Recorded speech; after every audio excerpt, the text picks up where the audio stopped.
നമസ്കാരം.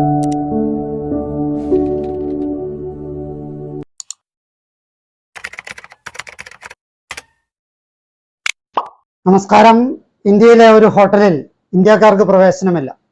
കർണാടകത്തിലെ ബാംഗ്ലൂർ സിറ്റിയിലുള്ള ഒരു ഹോട്ടലിൽ ഇന്ത്യക്കാർക്ക് പ്രവേശനമില്ല.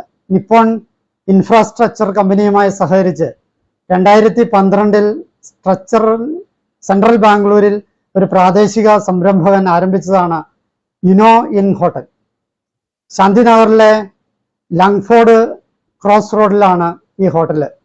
വർദ്ധിച്ചു വരുന്ന ജാപ്പനീസ് സന്ദർശകരുടെ എണ്ണം കണക്കിലെടുത്ത് ജാപ്പനീസുകാരെ ലക്ഷ്യം വെച്ച് ആരംഭിച്ചതാണ് ഈ ഹോട്ടൽ. ഹോട്ടലിന്റെ മേൽക്കൂരയും സൗകര്യങ്ങളുമെല്ലാം ജാപ്പനീസ് രീതിയിലുള്ളതാണ്. 30 മുറികളിലുള്ള ഹോട്ടലും റെസ്റ്റോറന്റും നഗരം സന്ദർശിക്കുന്ന ജാപ്പനീസ് ടൂറിസ്റ്റുകൾക്കും ജാപ്പനീസ് ബിസിനസ്സുകാർക്കും ഉദ്ദേശിച്ച് ആരംഭിച്ചതായിരുന്നു. എങ്കിലും ആദ്യകാലത്ത് അതിന് വലിയ കർശനമുണ്ടായിരുന്നില്ല. എന്നാൽ പിന്നീട് റെസ്റ്റോറന്റിൽ ജാപ്പനീസുകാരല്ലാത്ത ഇന്ത്യക്കാരെയും മറ്റു വിദേശ പൗരന്മാരെയും ഹോട്ടലിൽ പ്രവേശിപ്പിക്കില്ല എന്ന രീതി വന്നു. ഇന്ത്യക്കാരെയും ബ്രിട്ടീഷുകാരെയും ആഫ്രിക്കക്കാരെയും ഹോട്ടലിൽ പ്രവേശിപ്പിക്കുന്നത് തടഞ്ഞു എന്ന വാർത്ത വന്നു. നഗരത്തിലുള്ള ചിലർ ഹോട്ടലിൽ പ്രവേശിച്ചപ്പോൾ അവരെ തടയപ്പെട്ടു. അവർ വംശീയ വിവേചനത്തിന്റെ പേരിൽ ഗ്രേറ്റർ ബാംഗ്ലൂർ സിറ്റി കോർപ്പറേഷൻ, അതായത് GBCCക്ക് പരാതി നൽകി. GBCC ഉദ്യോഗസ്ഥർ ഹോട്ടൽ സന്ദർശിച്ചപ്പോൾ മാനേജ്മെന്റിന്റെ വിവിധ നിയമലംഘനങ്ങൾ കണ്ടെത്തി.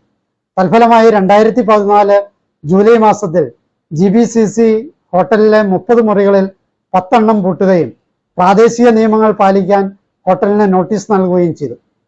എന്നാൽ ഇന്ത്യക്കാർക്കും മറ്റു വിദേശ പൗരന്മാർക്കും തങ്ങളുടെ റെസ്റ്റോറന്റിലേക്ക് സ്വാഗതം എന്നാണ് അന്ന് ഹോട്ടൽ മാനേജ്മെന്റ് വാദിച്ചത്.